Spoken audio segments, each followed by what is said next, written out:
Today, I'm going to be your driving instructor to help you add new consultants to your team. Do you remember back when you were first learning how to drive, how scary everything was? How you didn't want to turn too fast and you were anxious at every intersection? Well, seemed like there were so many things to remember. Well, how about now when you drive? You just get in, you do it. It's second nature. Well, sponsoring is like learning how to drive a car. You have to get the experience to have the experience. You can't watch someone else do it and learn from that. You have to get behind the driver's wheel yourself. So today, I'm going to get you out of that passenger seat and into the driver's seat.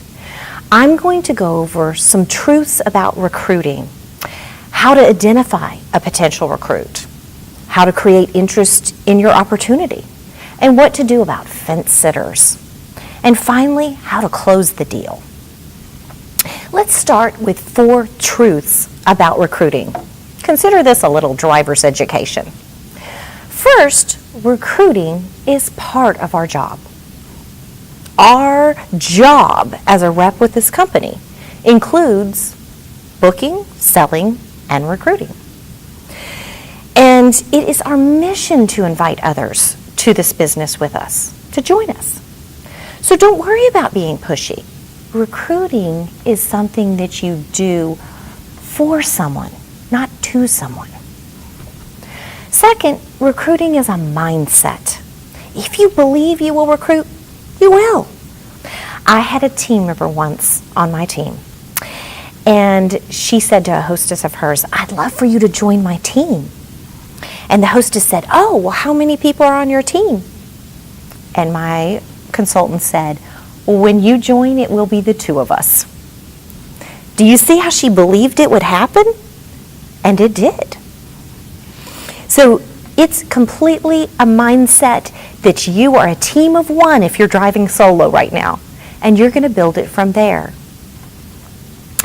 The third truth is that recruiting is a skill that can be learned. It isn't some personality trait that some have and others don't. Everyone can be a good recruiter. You just have to learn the skills that it takes to recruit. And once you've got that, there's no looking back.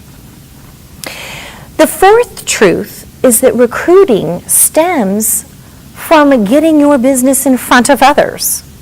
So recruiting, a good recruiter is going to come from someone who has lots of business on their calendar. People are confident that they can turn these customer interactions into recruits. So if you want more recruits, you start with more customer interactions.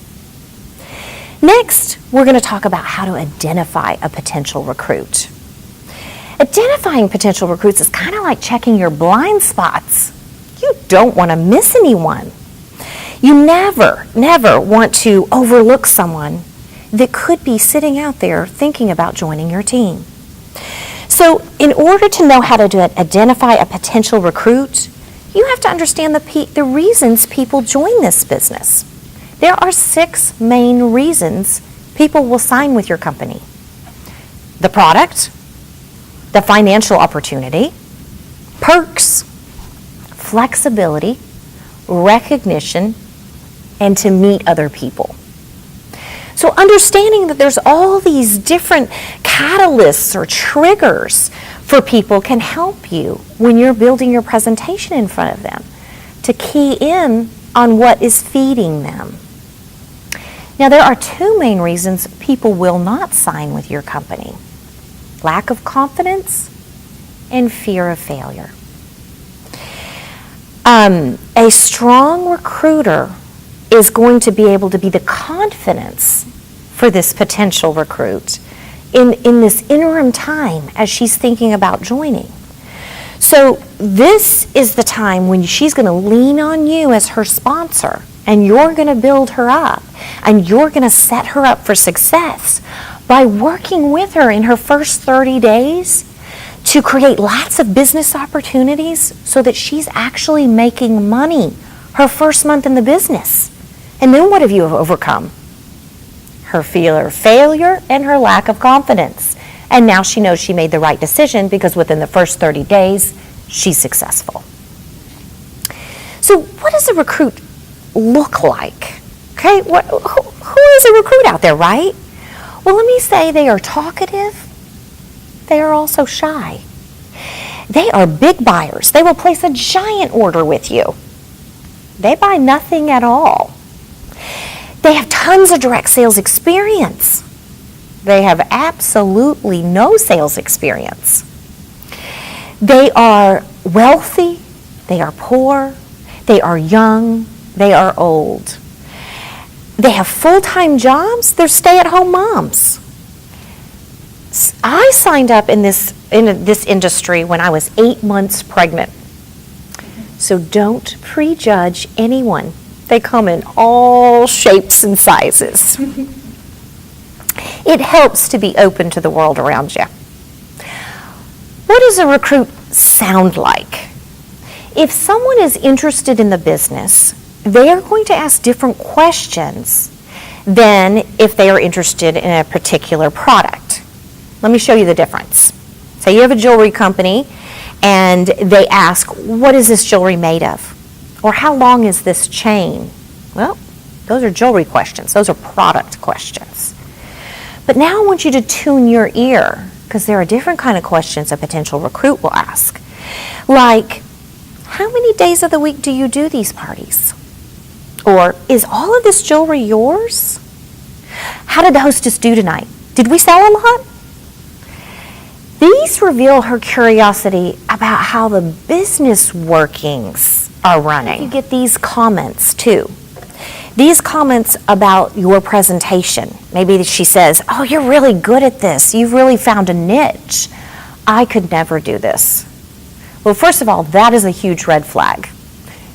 You do not want people saying, I could never do this, because you are supposed to make your job look so simple that someone could step into it and do exactly what you're doing.